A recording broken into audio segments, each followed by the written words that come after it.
For this video, I'm gonna talk about why people shouldn't get mad about being misgendered.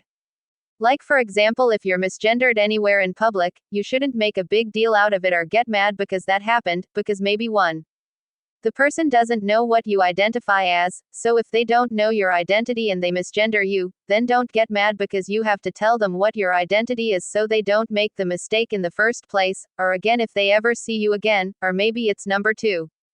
You're a man identifying as a woman but look like a man, or you're a woman identifying as a man but look like a woman, so if you don't look like the gender you identify as, of course people are gonna assume you're a man, but you identify as a woman, but look like a man, and vice versa.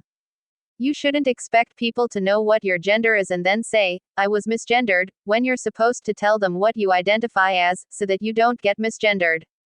I know this is not how all people act when they get misgendered because they identify as the gender other than their birth gender, but for the ones who get upset because y'all were misgendered, y'all shouldn't make such a huge deal about it and should instead maybe politely tell that, I use X pronouns, and inform them that you're now she, her when you were a he, him previously and vice versa. Y'all need to not act like a victim in situations of misgendering, making it a big deal when you yourselves probably expect them to know what your new identity is or when you yourselves don't look like the gender you identify with now, which can lead people to call you by the gender you physically appear as.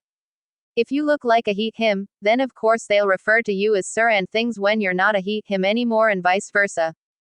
Just try not to get mad at being misgendered when you should know it's hard for people to know your new identity unless you tell them, and even when you do, it's hard for people to remember your new pronouns or lack thereof, if you're non-binary, and slip-ups can happen.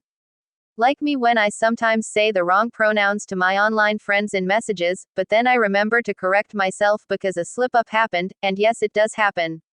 So in the end, please be calmer when it comes to being misgendered and politely talk to the person who misgendered you.